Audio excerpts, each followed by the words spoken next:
Hello there, it's Todd Orr from NW10 Photography. I hope you're well.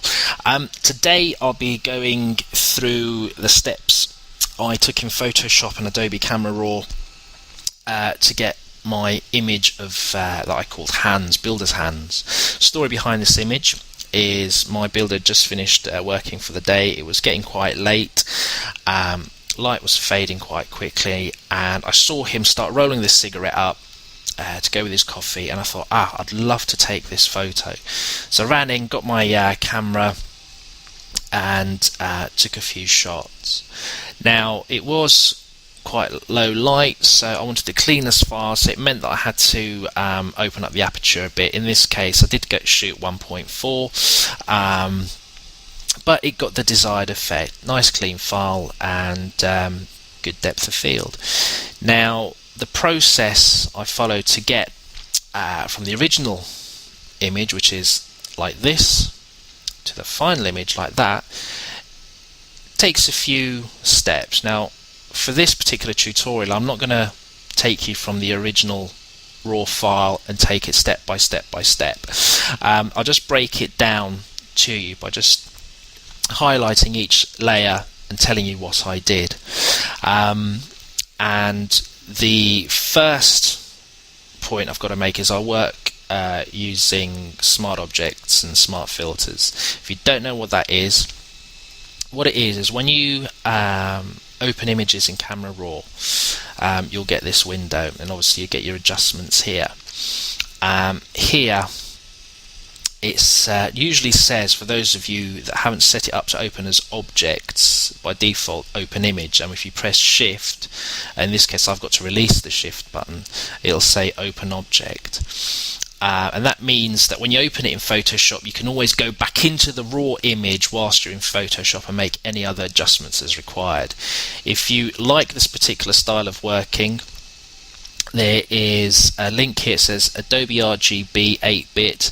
Click on it, and what you do is you tick the Open in Photoshop as Smart Objects checkbox. Click OK, and from there on, all your images that you open into Photoshop will be opening as smart objects. Okay, so that's how to open as a smart object.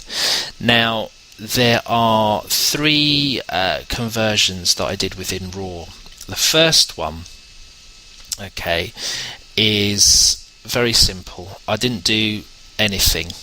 All I did was two steps. Is the blacks, I took them to 0, and sharpening. By default, I tend to use 70 and 0.7. So amount 70, radius 0.7, and that's it. Okay, and then I click OK. That takes me back into Photoshop. Then, in order to duplicate this layer to get a copy of it, I don't do Control or Command J. Instead, what you do is you need to open it as a new smart object via copy. When you click that, you'll get another smart object opening here. Now, the beauty of this is that whatever you do on with this here does not affect the layer below. So as you saw, I double clicked on that little preview pane there within the layers box, and it brought you back the image. Now you can see here I've made a few adjustments. I've adjusted the exposure.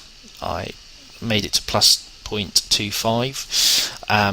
I didn't touch the recovery, fill light, blacks, brightness, contrast, but I did adjust the clarity to 50. And when I did that, I pressed OK, and that applies the effect. Now you do the same thing again, okay, by clicking it, and new smart object via copy, giving you your third layer here, your third raw conversion. Again, you double click on the little preview pane to take you back into the Adobe Camera Raw, and here you will notice that it's obviously desaturated fully, and I've done a few extra things. The first thing that I did, like I said, was to desaturate it to -100. The blacks I increased to about 26, and the fill light I increased to about 68. There's no need to adjust my recovery. I was happy with it, and exposure remained the same. As you may have noticed throughout these 3 stages of the raw conversions, I haven't touched the white balance. I was happy with the white balance that I got, but for future reference, when you're working like this using smart objects, you can always go back into Camera Raw and adjust your temperature and tint to taste. So you can always do that. Okay, so I did that.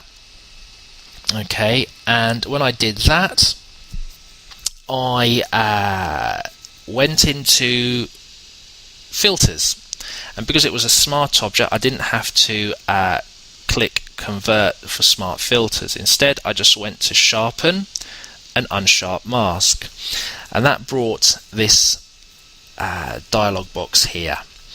Okay, and I added some sharpening. By default for these types of images, I leave it at amount 40, radius 30, threshold 0. Okay, and you can always press the preview button to see what happens should you apply that filter. Okay, now when I applied the filter, I added a black layer mask and I painted it in where necessary. And in this case, I used an opacity, not 50%, but of about 25%. I didn't want too much, but at the same time, I wanted the control of how much I applied, how much sharpening I did apply. And when I finished it, as you can see, I created a little folder for it, and I called it Raw Conversion. To do that, all you do is you highlight the filters you want to put in a folder. You do that by clicking one of them, then you press Shift, and then you click the layers that you want put into a folder. You go into this here and you select New Group from Layers, and when you do that, you can name it, and there you go. You've got a nice tidy folder. Now I've got one here called Extra Details. Now how did I do that? Well, when you've created your little folder, you do a mammoth shortcut, which is Control, Shift, Alt and E, and that merges all your layers together. You get what's called Layer 1. I didn't want Layer 1, I needed a copy of that, so Control or Command J, which gave me Layer 1 copy. I then, as Layer 1 copy was highlighted, I pressed the Shift key and I clicked onto Layer 1. I went into Create New Group from Layers. When I did that, I named it Extra Details. Now when you do that, straight away your blend mode is going to say pass through. You want to change that from pass through to overlay. When you've opened it, you go Layer 1 copy and you change that to vivid light. When you've changed the blend mode to vivid light, you Control I to invert it. When you've inverted it, you go into Filter, Convert for Smart Filters. You convert it to a smart filter. When that's completed, you go to Blur, Surface Blur. Okay, and you get this dialog box here. I always go, when I'm using this technique, radius and threshold between 35 and 40. Okay, now the beauty of having worked using a smart filter is I can double click here in this little preview pane. When I double click here, that shouldn't happen. Excuse me. What it does, it gives you I had a complete brain fart there, I do apologise. What you do is if you open it, because you've worked it as a smart filter, you double click on Surface Blur and you can come back to that dialog box you got initially, so you can adjust it if need be. Okay, it's non-destructive. That's a non-destructive way of working. So your filter's been applied, and once you've done that, again you create a black layer mask by pressing Alt and Layer Mask, and then again you paint in the effect accordingly. Again, that's how I like to work. I like to paint it in slowly and bring it out as much as necessary. When I did that, I added a black and white adjustment layer.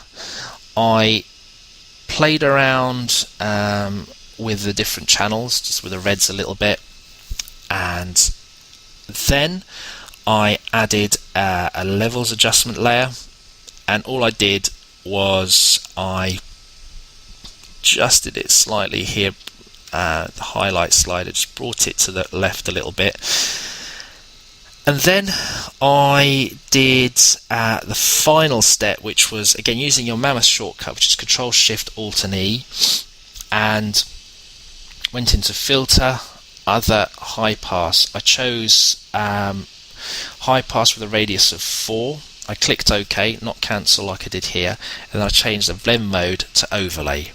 And that's it. That's what I did. Very simple, very easy. And apologies for a little brain fart a moment ago.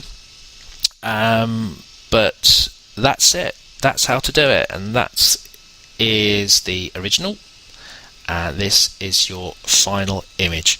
I hope you enjoyed that. If you've got any comments, suggestions, questions, etc., please feel free to add them below, or contact me via email, which is Todor, TODOR, at nw10photography.com. That's Todor at nw10photography.com. Until next time, thank you very much for watching.